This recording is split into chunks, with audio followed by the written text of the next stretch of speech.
Dear student, अब जो हम टॉपिक लेकर के आए हैं वह टॉपिक है एक गैर रेखीय एंजिल वक्र पर आय लोच का मापन।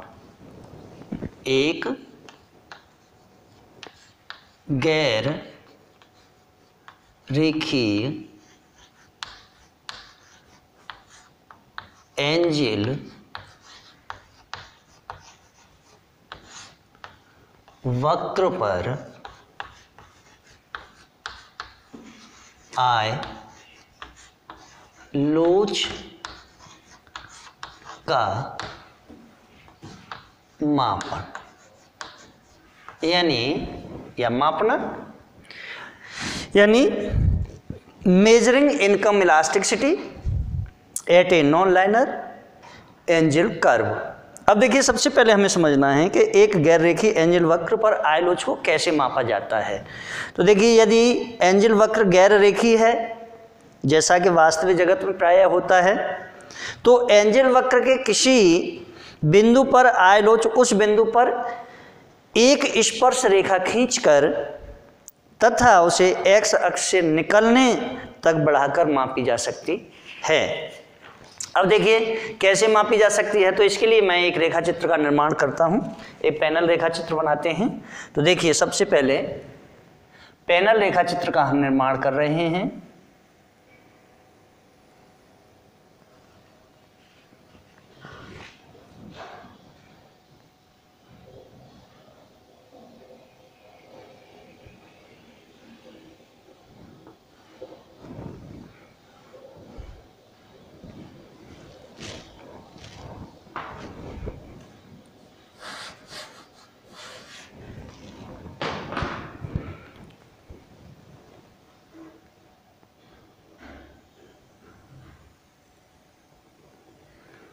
पैनल रेखा चित्रों का निर्माण करते समय हमें ध्यान रखना है कि कोई भी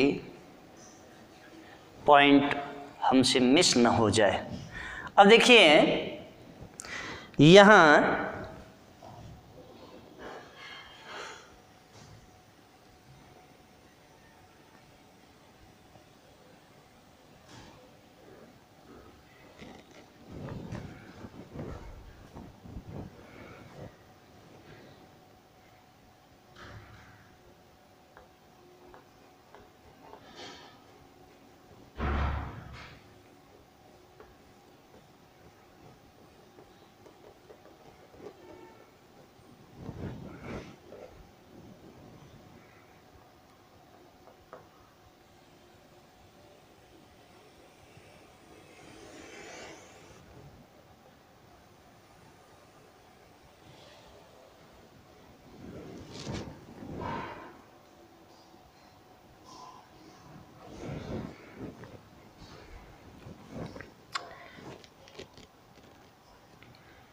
यह के बिंदु है, ये ई सी यानी एंजिल कर्व, यह टी बिंदु, यह मूल बिंदु ओ, यह एक्स एक्सिस, ये क्यू क्वांटिटी और टी टी यह एम बिंदु है जो मनी या इनकम, वाई एक्स, और ये क्वांटिटी और इधर मनी MONEY मनी, या आप इसे इनकम भी लिख सकते हैं। इनकम मीन्स आय, मनी नहीं लिखें, इनकम लिख ले हैं। चलिए, मैंने इनकम लिख दिया, और चूंकि हम आय लोच की गणना कर रहे हैं इसलिए हमने इनकम लिखा है। दूसरे पैनल चित्र में देखें, यह मूल बिंदु ओ, यह एक्स एक्सिस, इधर ये वाई एक्सिस, और यहाँ देखेंगे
क्यू और ये T, T, T dash, T dash, E, C dash, और यहाँ देखें यह के बिंदु और ये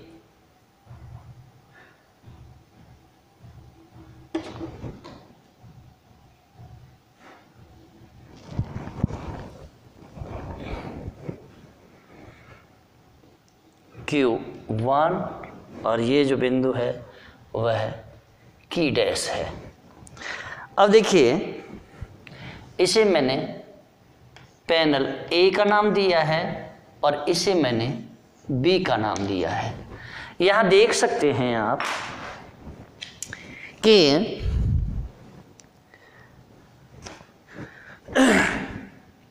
क्वांटिटी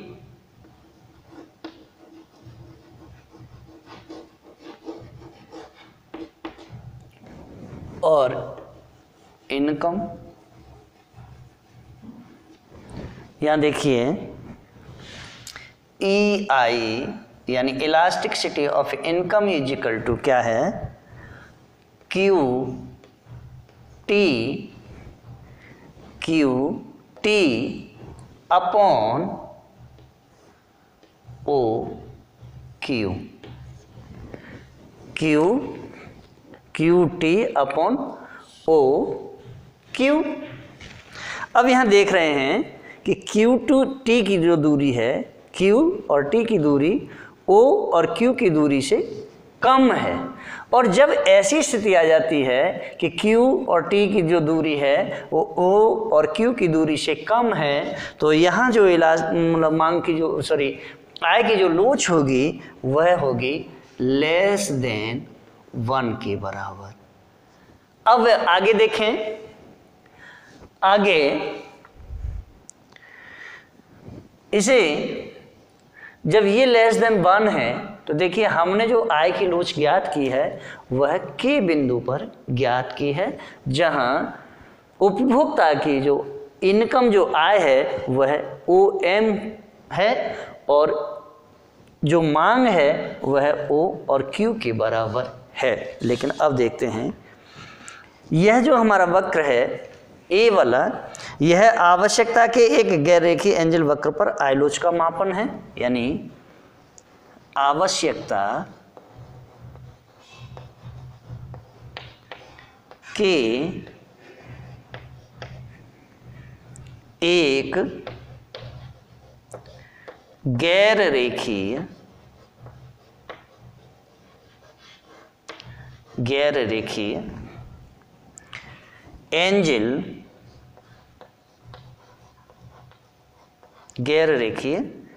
एंजल वक्र पर आय लोच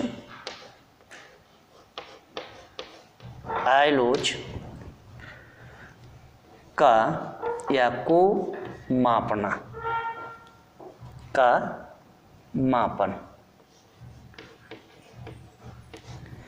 यहां देखिए दूसरा वाला जो पैनल चित्र है, यह आय के बढ़ने पर यानी आय के बढ़ने पर आवश्यकता की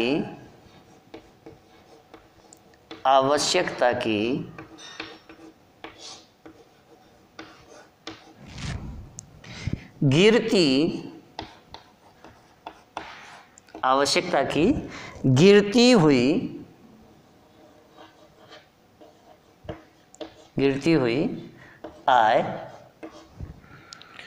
मूल्य लोच है, आय मूल्य लोच। अब देखें ये दोनों ही पैनल चित्र मैंने जो आपके समक्ष बनाए हैं, तो सबसे पहले हम पैनल चित्र ए को स्पष्ट करते हैं, फिर उसके बाद बी को स्पष्ट करेंगे। तो ए की तरफ देखें, माना कि हमें रेखा चित्र ए में खींचे गए एंजल वक्र कौन सा है, ये EC एंजिल वक्र EC के बिंदु पर, किस पर, के बिंदु पर आयलोच मापनी है, जिसमें OM I स्तर पर OQ मात्रा की मांग की जा रही है। हम के बिंदु पर एक स्पर्श रेखा, कौन सी स्पर्श रेखा, T और T, ये जो मैंने स्पर्श रेखा खींची है तथा इसे x अक्ष से T बिंदु पर मिलने तक बढ़ाते रहते हैं, यानी यहाँ से लेकर के हम T बिंदु तक बढ़ाते रहते हैं और यह x अक्ष को भी क्रॉस कर जाता है। x बिंदु अक्ष से T बिंदु पर मिलने तक बढ़ाते हैं। अब हम आयलोच के सूत्र का उपयोग करने पर, अब देखिए हम आयलोच के सूत्र का उपयोग कैसे करेंगे, तो मुझे थोड़ा से इसे हटाना पड़ेगा। देखिए सबसे पहले हमें आयलोच का जो सूत्र है वह निकालते हैं। थोड़ा सी जगह की है क्योंकि अगर मैं हटा दूंगा तो आपकी समझ में नहीं आएगा, इसलिए देखिए यहाँ EI यानी EI elasticity of income is equal to क्या होता है, देखिए delta Q upon delta M होता है इनटू M अपॉन Q, यह I की लोच का सूत्र है। अब हमें इसे सॉल्व करना है, तो मैं सॉल्व कैसे करूं, तो चलिए यहाँ कर लेते हैं, यानी 1 upon delta Q upon delta M into M upon Q। जब ये निकाल लेंगे तो अब हमें इसे केवल फॉर्मूला में पुट कर देना है, तो EI यानी elasticity of income is equal to क्या होगा, 1 upon delta 1 upon K Q, K Q यानी के और क्यू को ले लिया, एक के में भाग देने के लिए हमने के और क्यू की दूरी का भाग देंगे तो हमें इलास्टिसिटी ऑफ इनकम निकल के हमारे समक्ष आ जाएगी। अपॉन क्या हो जाएगा, अब देखिए टी और क्यू बचा, तो टी और क्यू इनटू वापस क्या बचेगा, के क्यू अपॉन ओ क्यू, ओ और क्यू। अब देखिए इक्वल टू, अब मेरे पास बचेगा क्या, के क्यू यहाँ भी है, के क्यू यहाँ भी है। जब के क्यू दो जगह हमें मिलता है तो हम क्या करें, इन दोनों को हटा लेते हैं। तो जब इनको हटा देते हैं तो हमारे पास क्या बच जाएगा, यानी पहले हम इसे पूरा सॉल्व कर लेते हैं, T Q upon K Q into के क्यू अपॉन ओ क्यू। और जब हमें के क्यू यहाँ भी मिल रहा है, के क्यू यहाँ भी मिल रहा है, तो इसे मैंने दोनों को हटा दिया। अब मेरे पास बचा क्या, टी क्यू और ओ क्यू। तो इक्वल टू क्या हो जाएगा, T Q upon O Q, यानी टी क्यू बटे ओ और क्यू में अगर भाग, यानी ओ क्यू का टी क्यू में भाग दे दिया जाएगा तो के पर जो लोच है वह हमें निकल के हमारे समक्ष आ जाएगी या हमें मिल जाएगी या हम ज्ञात कर लेंगे। अब देखिए रेखा चित्र ए को देखने पर स्पष्ट होता है कि टी क्यू की लंबाई ओ क्यू की अपेक्षा, टी क्यू की लंबाई ओ क्यू की अपेक्षा कैसी है, कम है। और जब ये स्थिति है अतः यहाँ elasticity of income is equal to क्या होगा, लेस देन 1 होगी, यानी इकाई से कम होगी। यानी इकाई से ये कम है तो मैंने यहाँ निकाल दिया E I is equal to O T upon O Q is equal to less than 1, यानी इकाई से कम। गैर रेखीय तथा बाहर की ओर उन्नतोदर एंजिल वक्र के बिंदु पर आयलोच वक्र के भिन्न भिन्न स्तर पर भिन्न होगी। यानी भिन्न भिन्न स्तरों पर भी ये भिन्न हो सकती है आय की लोच। इसके अतिरिक्त बाहर की ओर उन्नतोदर ढाल वाले एंजल वक्र की स्थिति में आय में वृद्धि के साथ बहुत वस्तु की आय लोच घटती जाती है। अब पैनल बी में देखेंगे तो रेखा चित्र बी से यह स्पष्ट है कि या इससे इस बात का संकेत मिलता है कि जैसे जैसे उपभोक्ता अपेक्षाकृत धनी होता जाता है, जैसे जैसे उसके पास पैसा बढ़ता जाता है, आय में वृद्धि होने से मांग की प्रत्युत्तरकारिता कम होती जाती है। मांग जो है वह कम करता है, विलासिता की वस्तुओं पर ज़्यादा खर्च करता है और उपभोग की वस्तुओं पर कम खर्च करता है, तो प्रत्युत्तरकारिता कम होती जाती है। इस प्रकार गैर रेखी उन्नतोदर एंजल वक्र आवश्यकता की स्थिति में या आवश्यकता की स्थिति को प्रदर्शित करता है, जिस पर निर्भर लोगों की अपेक्षा या जिस पर निर्धन लोगों की अपेक्षा धनी परिवार आय का अपेक्षाकृत कम अनुपात व्यय करते हैं। निर्धन व्यक्ति अपने उपभोग की या जो वस्तुएं हैं उन पर ज़्यादा खर्च करता है, लेकिन धनी व्यक्ति जो उपभोग की वस्तुएं हैं उन पर कम खर्च करता है और विलासिता की वस्तुओं पर वह ज़्यादा खर्च करता है। अब देखिए ये भी हम सिद्ध कर लेते हैं कि विलासिता की वस्तुओं पर कैसे ज़्यादा खर्च करता है। चलिए इसके लिए भी अब हम देखते हैं। तो यहाँ देखते हैं आगे का जो टॉपिक है, एंजल वक्र तथा आय लोच आवश्यकताएं, विलासिताएं तथा हीन वस्तुओं के संदर्भ में। चलिए यहाँ से इसे हटाते हैं।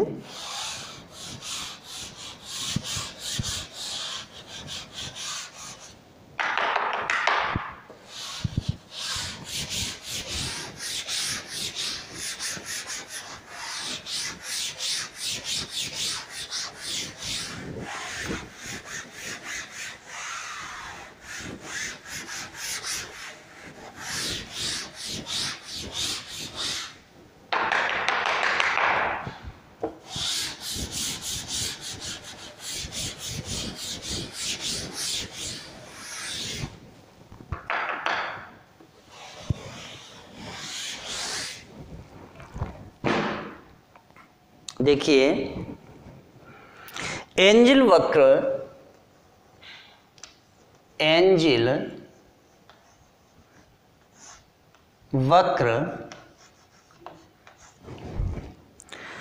तथा आय लोच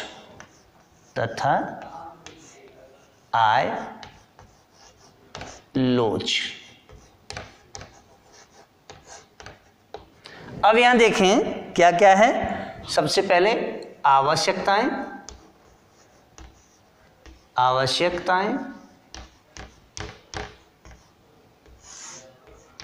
इसके बाद विलासिताएं,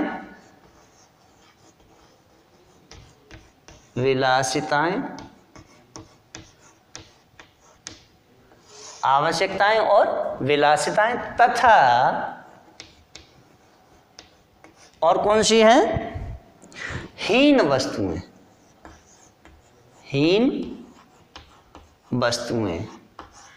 यानी angel curve and income elasticity necessaries, luxurious and inferior goods. अब हमें सबसे पहले एंजल वक्र तथा आय लोच, आवश्यकताएं, विलासिताएं तथा हीन वस्तुओं के संदर्भ में समझना है कि व्यक्ति आवश्यकता की वस्तुओं पर कितना खर्च करता है, विलासिता की वस्तुओं पर कितना खर्च करता है और हीन वस्तुओं का जो मांग वक्र है वह कैसा रहता है। तो चलिए एंजल वक्र एक वस्तु की मांगी गई मात्रा तथा उपभोक्ता की आय के स्तर में या उपभोक्ता की आय के स्तरों में परिवर्तन के बीच संबंध को प्रदर्शित करता है। एक एंजल वक्र विभिन्न आकृति ले सकता है, जो इस बात पर निर्भर करता है कि वस्तु आवश्यकता, विलासिता अथवा घटिया वस्तु है। आवश्यकता की स्थिति में आयलोच धनात्मक किंतु इकाई से कम होती है। फिर से समझें कि आवश्यकता की स्थिति में आयलोच धनात्मक तो होती है किंतु इकाई से कम होती है, यानी एक से कम होती है, तथा आय में वृद्धि होने से मांगी गई मात्रा के अनुपात में या मांगी गई मात्रा में अनुपात से कम वृद्धि होती है। अतः आवश्यकता की वस्तु का एंजल वक्र उन्नतोदर होता है। कैसा होता है? उन्नतोदर। इसके विपरीत विलासिता की वस्तुओं की आयलोच इकाई से अधिक होती है। अब समझिए, आवश्यकता की जो वस्तुएं हैं उनकी जो आयलोच है वह इकाई से कम है, विलासिता की वस्तुएं हैं उनकी जो आयलोच है वह इकाई से अधिक है। तो जब अधिक है, एक जगह पैसा ज़्यादा खर्च कर रहा है और एक जगह कम खर्च कर रहा है, तो स्वाभाविक सी बात है, यही सिद्ध हो जाता है कि जो उपभोक्ता है वह आवश्यकता की वस्तुओं पर पैसा कम खर्च कर रहा है और विलासिता की वस्तुओं पर पैसा ज़्यादा खर्च कर रहा है। तो यहाँ देखिए, इसके विपरीत विलासिता की वस्तुओं की आयलोच इकाई से अधिक होती है। आय में वृद्धि के साथ उपभोक्ता उन वस्तुओं पर अनुपात से अधिक व्यय करता है। एक विलासिता की वस्तु की आयलोच आय के अपेक्षाकृत अधिक स्तरों पर बढ़ती जाती है। अतः विलासिता की वस्तुओं का एंजल वक्र नतोदर होता है। एक का कॉनकेव होता है और एक का कॉन्वेक्स होता है, तो नतोदर होता है। अब देखिए, जब ये नतोदर है तो हम इसे कैसे सिद्ध करेंगे? तो देखिए, इसके लिए भी फिर एक पैनल चित्र का निर्माण करेंगे। तो यहाँ एक पैनल चित्र का निर्माण करते हैं। देखिए,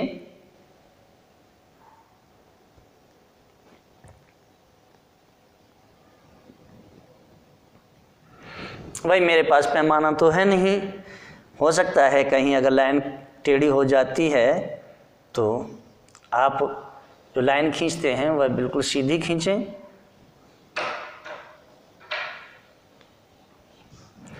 और देखिए, यहाँ जो देख रहे हैं, यहाँ क्या है?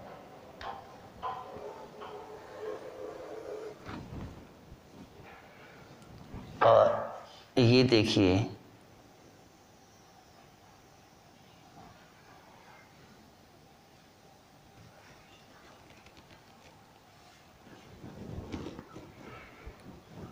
चूँकि थोड़ा सा मुझे यह काटना था, आप अगर इसे समझ सकते हैं तो मैंने इसे आगे बढ़ा दिया है। यहाँ देखिए, ये टी बिंदु है, ये है टी बिंदु और ये मूल बिंदु ओ है। और यहाँ देखें, ये जो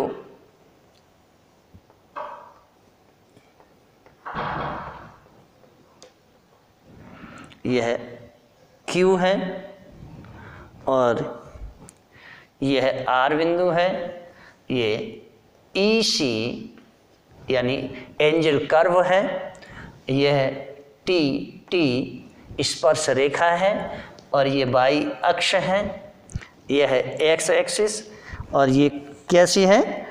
क्वांटिटी यानी मात्रा। और इधर देखेंगे आप, इसे हम इनकम। अब देखिए, इसकी जो हम वो निकालते हैं आयलोच यानी elasticity of I is equal to क्या निकल के आएगा? T Q upon O Q. T Q upon O Q. T Q upon O Q कैसा है? ग्रेटर देन 1 है। और जब ये ग्रेटर देन 1 है तो ये वस्तु कैसी होगी? स्वाभाविक सी बात है, विलासिता की। कैसी वस्तुएं होंगी? विलासिता के लिए, विलासिता के लिए आय की मूल्य लोच, आय की मूल्य लोच और एंजिल वक्र, एंजिल वक्र। अब देखिए ये पैनल चित्र ए है। नेक्स्ट पैनल चित्र हम तैयार करते हैं, तो जो नेक्स्ट पैनल चित्र है उसे भी देखें।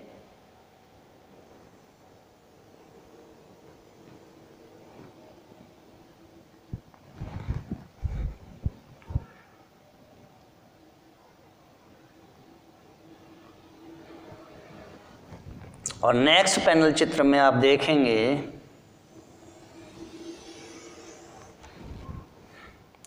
यह है EC, क्या है? EC। और इसे EC में देखेंगे आप एक बिंदु है, यहां से देखें। अब मैं इसके स्पर्श में एक रेखा खींचता हूं और वह रेखा होगी कौन सी?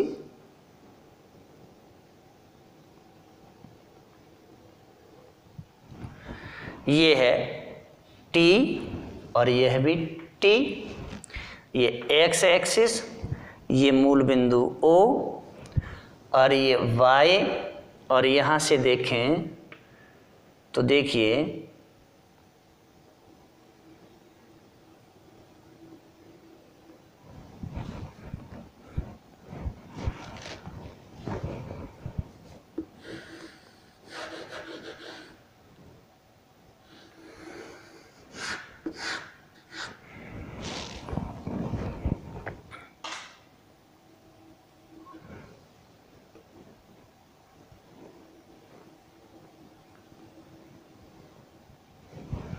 अब देखिए यह है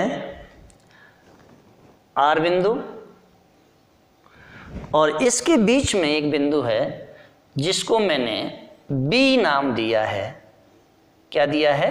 B। और यहां देख रहे हैं आप ये Q यानी क्वांटिटी का है और इधर इनकम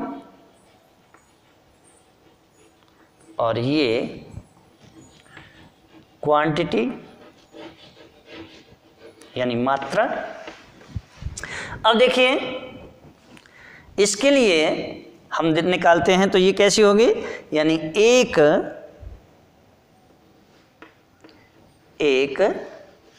घटिया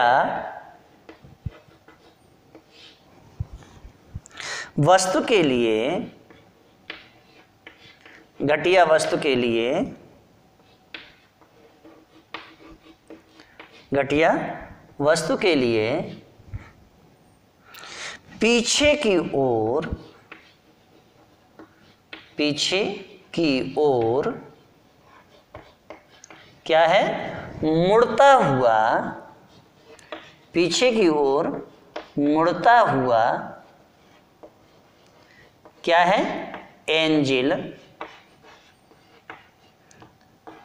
एंजिल वक्र। कैसा है? पीछे की ओर मुड़ता हुआ एंजिल वक्र है। अब देखिए यहां आप देख रहे हैं कि एंजिल वक्र मुड़ा तो है लेकिन कहां? R बिंदु के बाद में मुड़ा है।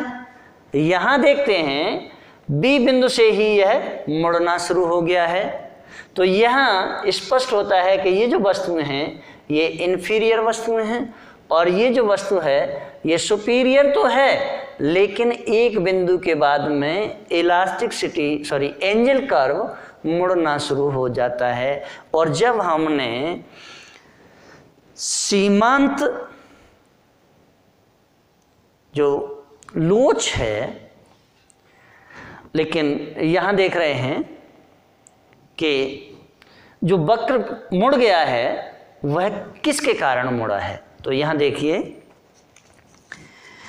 वक्र एंजिल वक्र एक वस्तु की मांगी गई मात्रा तथा उपभोक्ता की आय के स्तरों में परिवर्तन के बीच संबंध को प्रदर्शित करता है।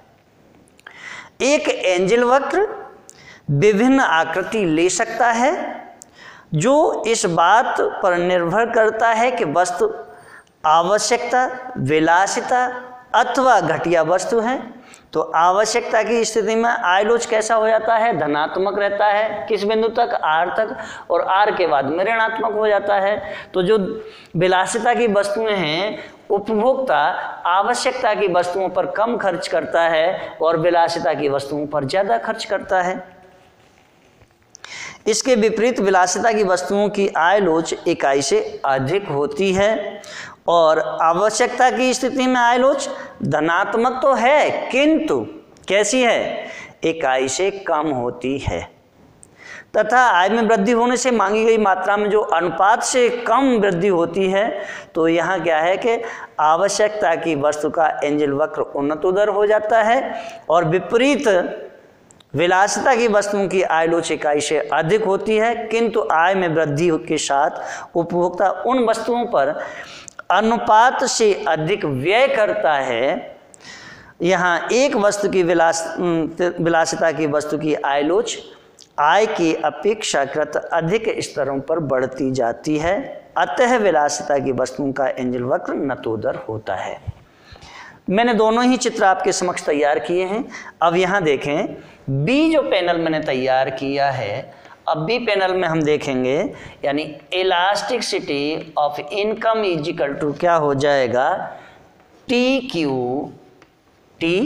क्यू अपॉन, यानी टी और क्यू, इधर देखें टी और क्यू, इधर पहले टी इधर है और यहाँ आगे टी है, तो T Q upon O Q, और ओ क्यू देखें, ओ और टी की जो दूरी है वह ज़्यादा दूरी है, तो यहाँ देखिए लेस देन 0 हो जाता है।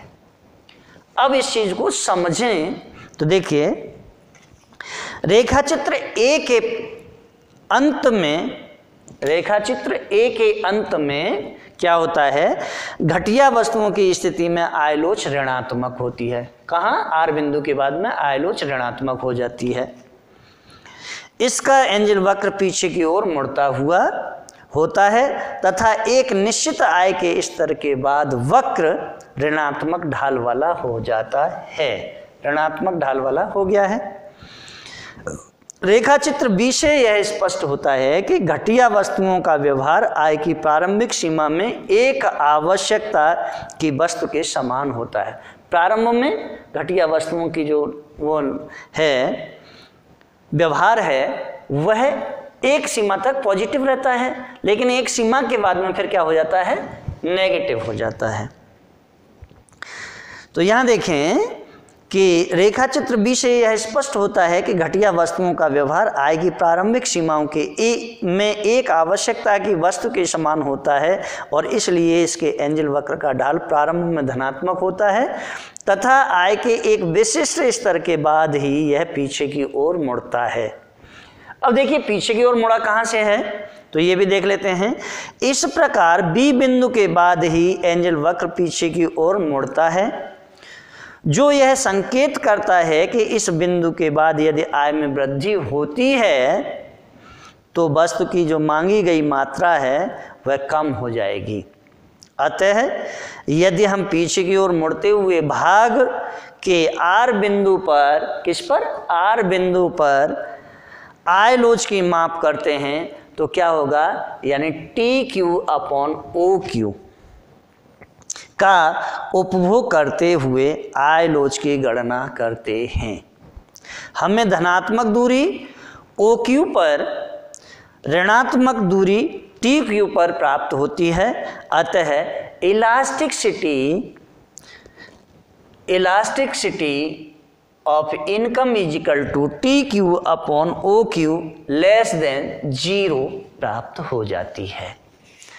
नेक्स्ट जो टॉपिक है वह हमारा टॉपिक है आय लोच तथा उस पर व्यय किया गया आय का अनुपात। आय लोच तथा उस पर व्यय किया गया आय का अनुपात। तो हम इन पैनल चित्रों को हटाते हैं और अब हम नेक्स्ट आगे का टॉपिक चलिए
नेक्स्ट आय लोच तथा उस पर व्यय किया गया आय का अनुपात। आय लोच तथा उस पर व्यय किया गया, उस पर व्यय किया गया आय का अनुपात। आय का अनुपात यानी income elasticity and proportion of income spent on a good. यहाँ देखिए वस्तु की आय लोच और उस पर व्यय किए गए आय के अनुपात में बड़ा उपयोगी संबंध है। कैसे है, इसे समझने के लिए हम क्या करेंगे, इन दोनों में संबंध 3 सूत्रों द्वारा जो प्रकट करते हैं या 3 जो सूत्र हैं उनके द्वारा हम इनके संबंध को प्रकट कर लेते हैं, स्पष्ट करेंगे कैसे है। तो देखिए सबसे पहला जो सूत्र है वह है यदि आय में वृद्धि होने पर, समझें आप, यदि आय में वृद्धि होने पर व्यय की गई आय का अनुपात समान रहता है तो वस्तु की आय लोच इकाई के बराबर होती है। सबसे पहला पॉइंट क्या कहता है, आप इस चीज को एक बार समझिए। यदि आय में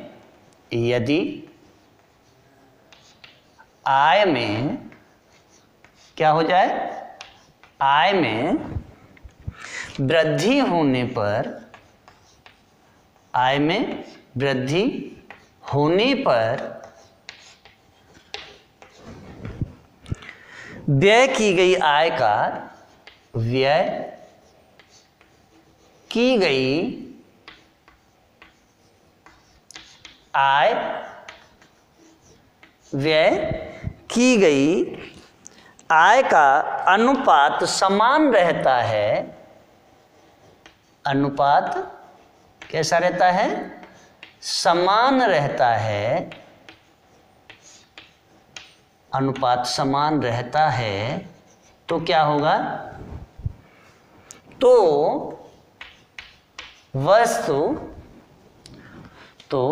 वस्तु कैसी हो जाएगी, वस्तु की आय लोच, वस्तु की आय लोच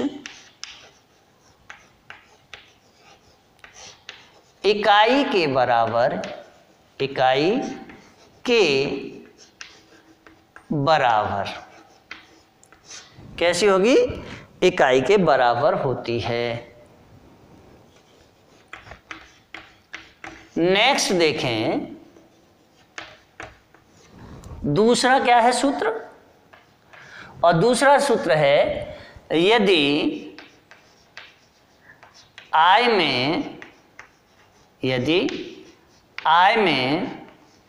वृद्धि होने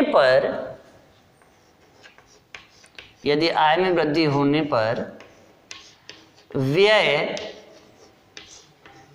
की गई क्या है, आय का अनुपात बढ़ता है, आय का अनुपात बढ़ता है तो क्या होगा? बढ़ता है तो क्या होगा? वस्तु की आयलोच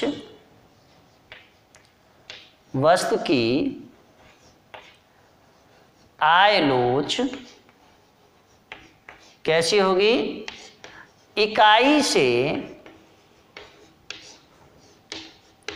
अधिक। कैसी होगी? इकाई से अधिक होती है।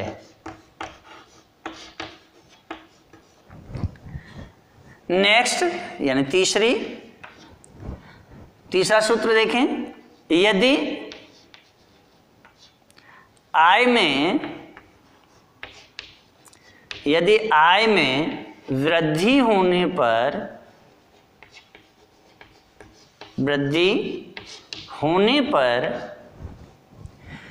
व्यय की गई आय का अनुपात कैसा? आय का अनुपात घटता है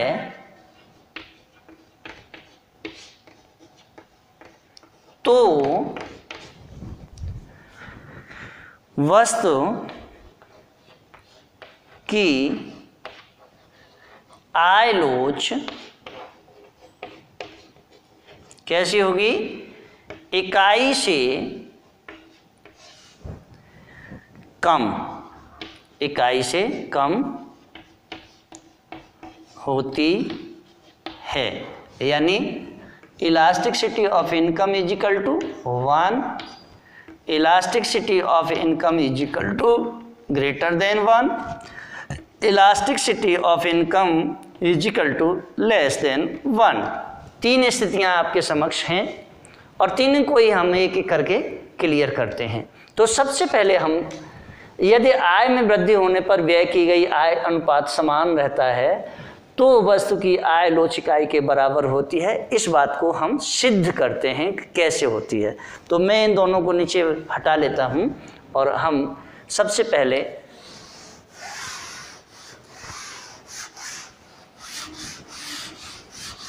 elasticity of income is equal to 1 को सिद्ध करेंगे। देखिए कैसे सिद्ध करेंगे। तो देखिए यहाँ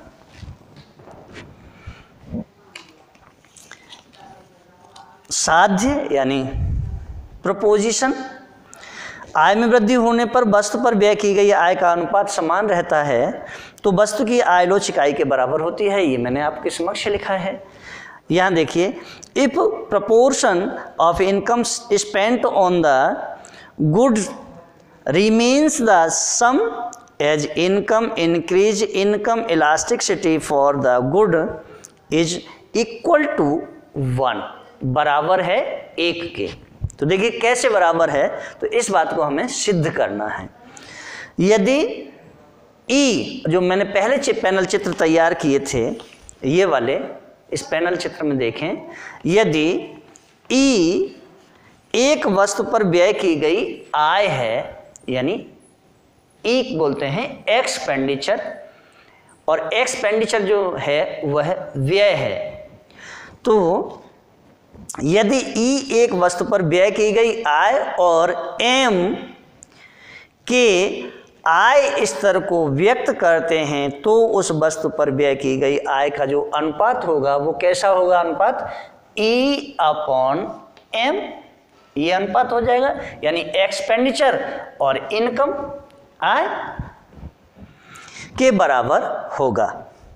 यदि आय में, अब देखिए यहां, यदि आय, तो आय मैंने क्या माना है, एम, तो एम, यदि आय में परिवर्तन तो डेल्टा एम, आय में परिवर्तन मीन्स डेल्टा एम के बराबर वृद्धि होती है और फलस्वरूप वस्तु पर किया गया व्यय, और जो हमने व्यय किया है व्यय को भी, यानी जो एक्सपेंडिचर है उसे भी मैं डेल्टा ई से अगर रिप्रेजेंट कर दूं तो क्या हो जाएगा, तो के बराबर बढ़ता है, तो वस्तु पर व्यय की गई आय का जो नया अनुपात होगा वह अनुपात होगा, यानी E plus delta E upon M plus delta M. यहां देखिए डेल्टा परिवर्तन का सूचक है, पहले कोई एक्सपेंडिचर कर रहे थे, बाद में फिर उसमें और परिवर्तन कर दिया तो डेल्टा से रिप्रेजेंट कर दिया। उसी तरह से एम, आय पहले जो थी और उसमें अगर कोई परिवर्तन हो गया तो उसे डेल्टा एम से रिप्रेजेंट कर दिया, के बराबर होगा। अब यदि आय में वृद्धि होने पर वस्तु पर व्यय की गई आय का अनुपात समान रहता है, तो निम्न जो समीकरण है उस समीकरण की पूर्ति हम कैसे करेंगे, तो ये देखते हैं। देखिए अब मैं इन दोनों को हटाता हूँ और यहाँ पूरा सिद्ध करते हैं कि कैसे होगा। तो मैंने आपके समक्ष जो लिखा था, यानी E = E plus delta E upon M plus delta M is equal to क्या है, ई एम, ई और एम। अब क्या कर दूं, अर्थात या अथवा मुझे क्या करना है, अथवा में हम देखते हैं, यानी सबसे पहले हम लेते हैं एम को, और एम को क्या करेंगे, E plus delta E is equal to, अब ई रह गया, चूंकि मैंने m का इसमें मल्टीप्लाई कर दिया और e का इसमें मल्टीप्लाई करना है, तो e m plus delta m। अब देखिए मल्टीप्लाई कर दी मीन्स गुणा कर दीजिए इसका इससे और इसका इससे, तो क्या आ जाएगा मेरे पास में, यानी E M plus M delta, sorry E M plus M delta E is equal to E M plus E delta M, ये आ गया। अब देखिए ई एम यहाँ भी है और ई एम यहाँ भी है, मीन्स दोनों ही समीकरणों में ई है, ई एम है, तो मैं क्या करूँ, इस ई एम को इस ई एम से हटा देता हूँ। अब मेरे पास बचा क्या, एम डेल्टा ई और ई डेल्टा एम, तो M delta E is equal to E delta M. अब देखिए ई डेल्टा जो एम है वह क्या है, ई एम समीकरण के दोनों ओर है, तो ये हमने क्या कर दिया, उसको हटा दिया, कैंसिल कर दिया, और बचा मेरे पास में क्या, M delta E is equal to E delta M, ये बच गया है। अथवा अब क्या होगा, अथवा क्या बचा मेरे पास में, M upon E into delta E upon delta M is equal to 1, ये हमने 1 के बराबर में निकल के आ गया। अब देखिए जैसा कि हम ऊपर पढ़ चुके हैं, क्या है, M upon E into delta E upon delta M आय लोच को व्यक्त करता है। किसको? आय लोच को व्यक्त करता है। जो मैंने आय लोच का सूत्र बताया है वहां m/e into delta E upon delta m निकाला था, तो यह आय लोच को व्यक्त करता है। और जब यह आय लोच को व्यक्त करता है तो क्या होगा? आय लोच यानी elasticity of income is equal to क्या हो जाएगा? 1। ये सिद्ध कर दिया है। अब देखिए मेरे पास दूसरा जो सूत्र बचता है, कौन सा? एक से यानी इकाई से अधिक। तो चलिए उसे भी सॉल्व कर लेते हैं। सेम कंडीशन, इसी से उसे भी सॉल्व करेंगे। चलिए उसे हटा लेते हैं।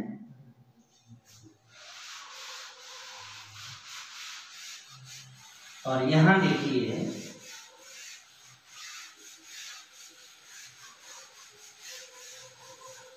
क्या है, यहां यदि आय में वृद्धि होने पर व्यय की गई आय का अनुपात या आय अनुपात समान रहता है तब क्या है? और यहां क्या है? बढ़ता है। मैं इस चीज को यहां से हटाता हूं। बढ़ता है, बढ़ता रहता है तो वस्तु की आय लोच इकाई से अधिक होगी। कैसी होगी? इकाई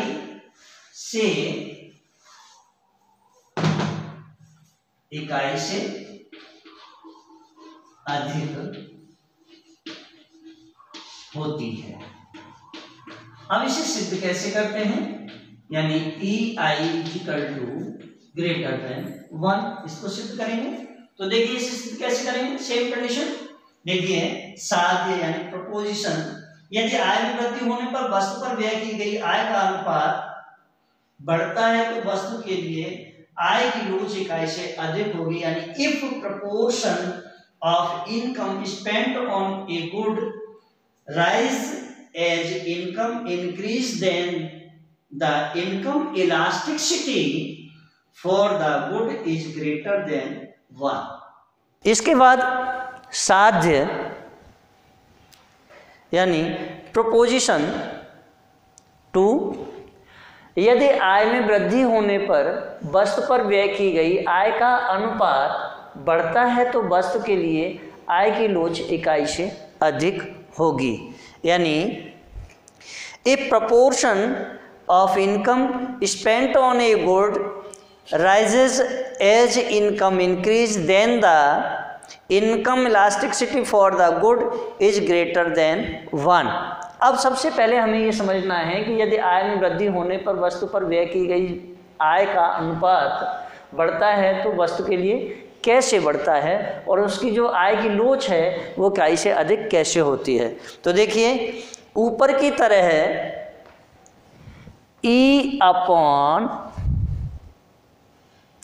E/m, ऊपर की तरह है यानी E/m वस्तु पर व्यय की गई आय का अनुपात है जब आय क्या है? डेल्टा m, आय क्या है? डेल्टा m के बराबर बढ़ती है और परिणाम स्वरूप वस्तु x पर किया गया व्यय, जिसे हम डेल्टा E से रिप्रेजेंट करते हैं, के समान बढ़ जाता है तो वस्तु x पर व्यय की गई आय का नया अनुपात क्या होगा?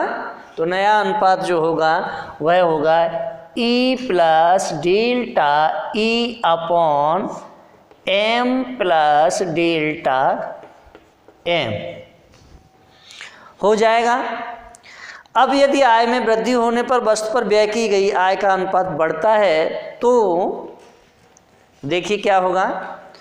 अगर ये कंडीशन जब होती है तो क्या होगा? यानी E plus delta E/m plus delta m greater than E/m। अथवा क्या होगा? अथवा अब देखिए m से पहले मैं इसमें मल्टीप्लाई कर दूं, अथवा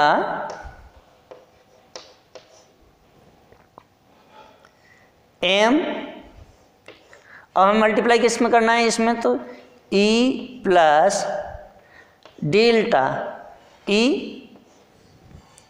इसके बाद ग्रेटर देन, अब देखिए किसका, इससे e का m से मल्टीप्लाई करना है तो m प्लस डेल्टा m। अब इसे सॉल्व कर लेते हैं, खोल लेते हैं, तो m का इससे करेंगे तो e m plus m delta e greater than e m plus e delta m। अब देखिए ई एम यहाँ पर भी है और ई एम यहाँ पर भी है, और यहाँ देखते हैं एम डेल्टा ई है और यहाँ देखते हैं ई डेल्टा एम है। तो जो चीज़ें हमें एक दूसरे से मिल रही हैं उनको अगर मैं हटा दूँ यहाँ से, इन दोनों को निकाल देते हैं, तो मेरे पास क्या बचेगा, यानी M delta E greater than E delta M, ये बचता है। अब देखिए जब ये बचता है तो क्या होगा, यानी M upon E into delta into, चलिए आगे कर लेता हूँ, यानी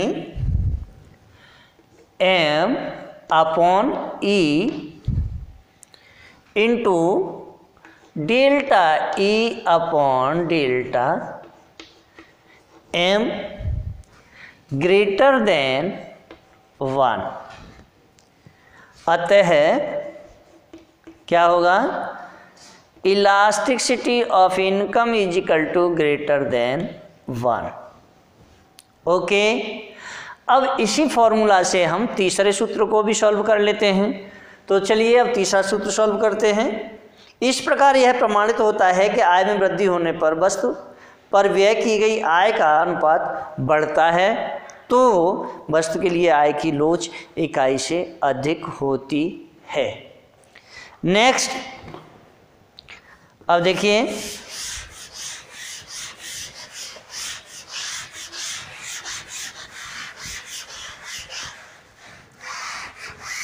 तीसरा पॉइंट क्या है, तीसरा पॉइंट है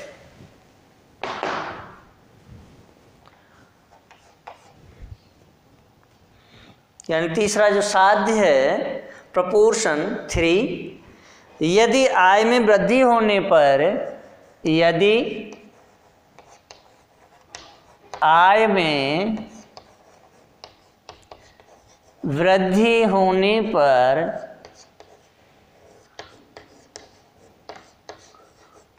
आय में वृद्धि होने पर वस्तु पर व्यय की गई, वस्तु पर व्यय की गई आय का अनुपात, आय का अनुपात घटता है, यानी आय का अनुपात अगर घटता है तो वस्तु की आय घटता है तो वस्तु की आय लोच कैसी होगी, इकाई से कम होती है, इकाई से कम होती है, अर्थात elasticity of income is equal to less than 1। अब इसे हमें सिद्ध करना है, और हम इसे सिद्ध करने से पहले यदि आय में वृद्धि होने पर वस्तु पर व्यय की गई जो आय है उसका जो अनुपात घटता है तो आय लोच इकाई से कम होती है, तो वो होती कैसे है उसे समझना है। तो देखिए इस स्थिति में हमें क्या करना है, जैसे सेम पहले वाला प्रोसेस, इस स्थिति में E अपॉन m की तुलना में क्या कर देंगे, E plus delta E upon m plus delta m कम होना चाहिए। कैसा होना चाहिए, कम होना चाहिए। अब देखिए कैसे कम होगा, तो इसे समझते हैं। अथवा क्या हो जाएगा, अथवा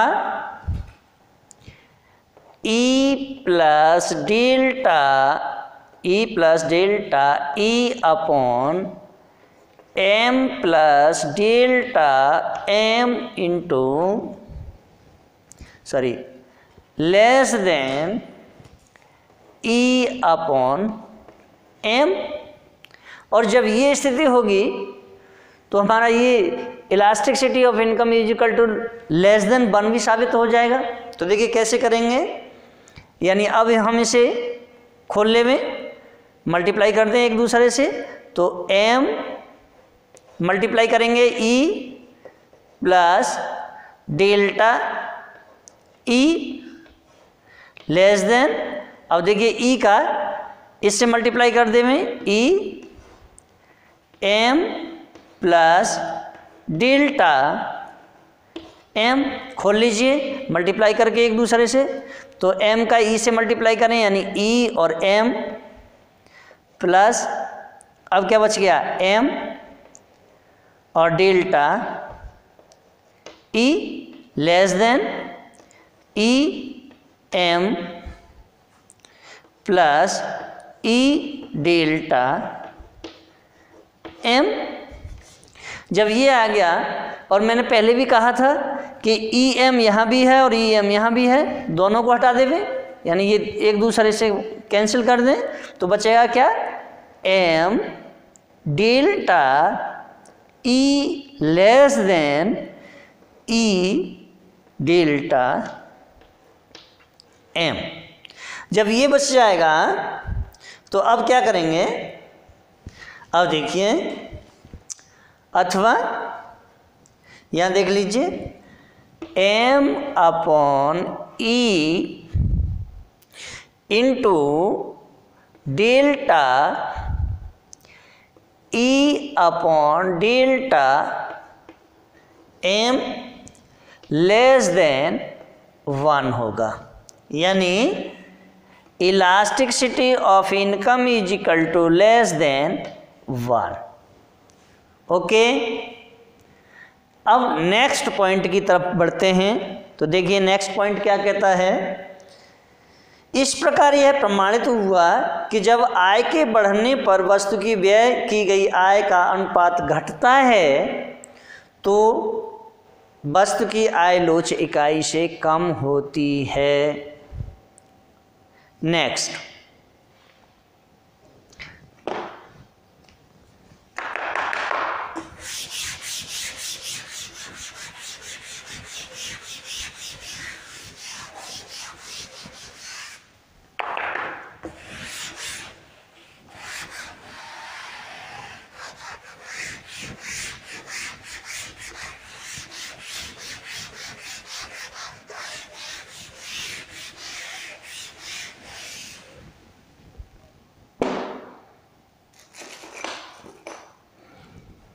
अब देखिए आय लोच सामान्य तथा हीन पदार्थ।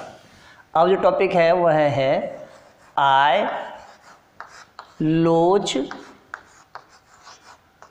सामान्य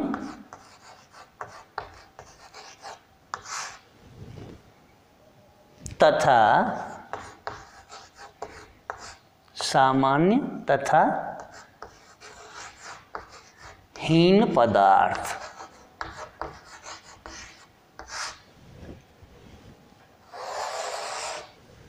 अब हम यानी income elasticity, income elastic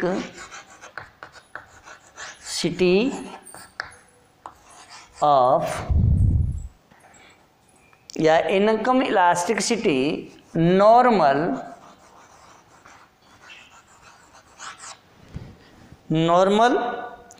and inferior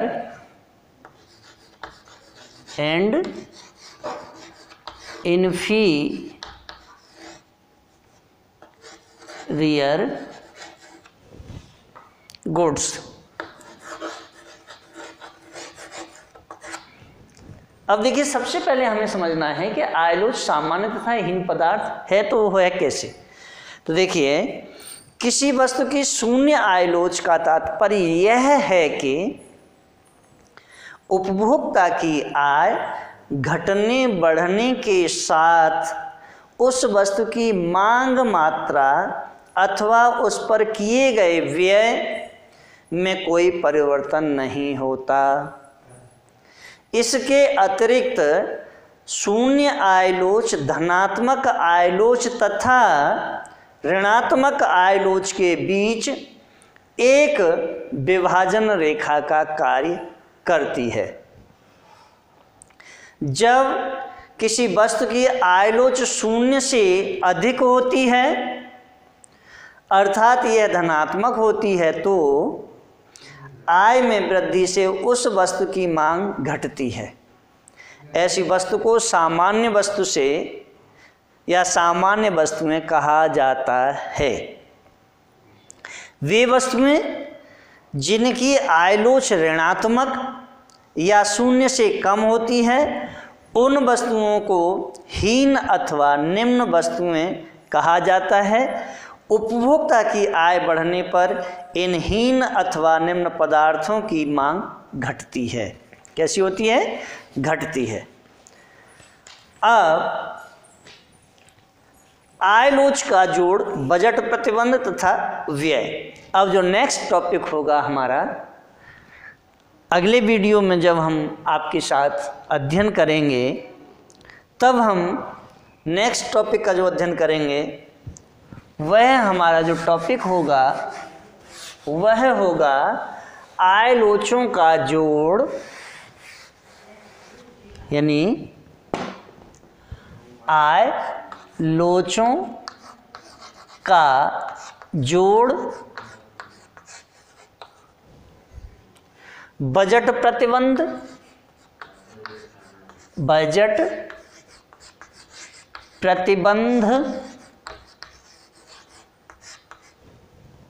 तथा व्यय। यह हमारा